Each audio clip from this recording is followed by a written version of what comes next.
Hey everyone, I'm Dominique, but most people call me Demi, and today I'm discussing the evolution of social media and its influence on culture and communication. We're going to look back at how we moved from simple connections to complex algorithms and how it impacts our faith and our identity. To understand today, we have to take a look back around 2010 to 2016. Social media felt like an extension of our day-to-day lives. We shared random thoughts and played games like Farmville with people we actually knew. Access was limited. Sometimes you would go to the library for 30-minute intervals. Fast forward to 2026, algorithms now analyze our behavior to suggest content from strangers, creating a never-ending feed that didn't exist a decade ago. Now, to speak about migration to mobile, that was a difficult thing to switch over to because it was once a sit-down activity and now it's at our pockets 24/7. It's completely streamlined experience and it has no boundaries. As I like to say, but also hate at the same time, is being Christian ain't easy. In this environment, we are still prone to distraction and even with good intentions like opening a Bible app. It's super easy to be diverted to Instagram or Facebook. The frictionless design of our phones makes spiritual focus a really big struggle. Cultural impact and identity. Social media has shifted from a mirror of real relationships to global audition stage. There's a constant pressure to perform. We spend so much time moving things out of the camera frame or finding the perfect lighting just to make our lives digestible to people we don't even know. We've transformed from users wanting to be known to creators that want to be watched. From a biblical perspective, this performance culture that we're doing is very dangerous. Galatians 1:10 tells us, if pleasing people were my goal, I would not be Christ's servant. And that is really big, and how it relates to what we're talking about here, excuse me, is that if we spend so much time focusing on how we can make ourselves look better to other people, how we become digestible to these other people, that's less time that we're able to focus on being a servant of Christ and getting into the scripture or even having conversations with God.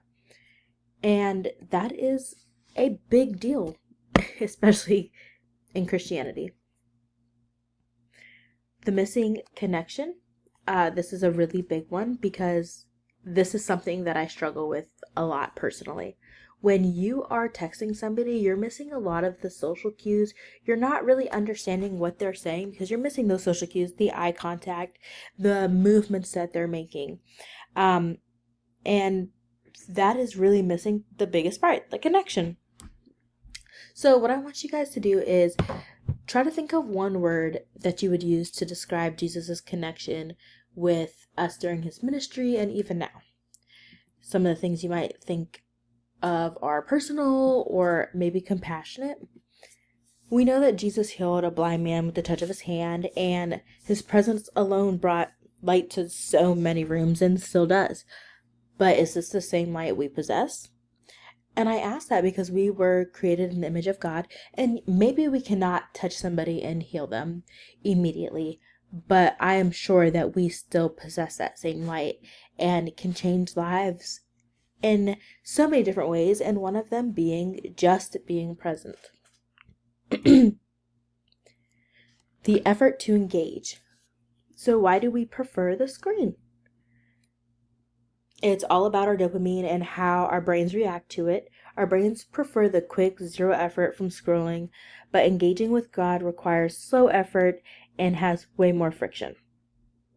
It's hard to sit for a sermon when we're trained for like instant rewards that apps give us. And software developers and designers, that's exactly what their goal is to pull you in, to give you those instant rewards that make you want to come back. However, Psalms 2:1 says that true joy is found in meditating on the word. And this is what our bodies actually crave. So now we're going to go ahead and talk about digital dependency. Digital dependency is by design. We have choice architecture where layouts sway us constantly, and they are basically giving us options that they already knew we were going to pick. And then there is the endowment effect, is when you think, oh my gosh, like I've put so much time into this, why would I even stop? And lastly, we have those infinite features. So autoplay on YouTube, auto scroll on TikTok, also auto scroll everywhere pretty much, and you don't get that cue of, oh my goodness, I've been on here a while, I need to stop. Lastly, how do we fix this?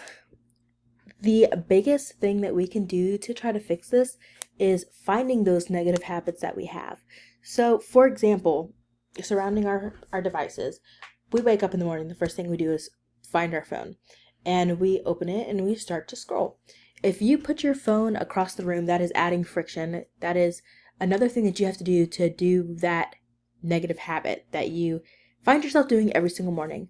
And so what you need to do is you have to create friction for your negative habits, which is in this conversation is the use of devices and media.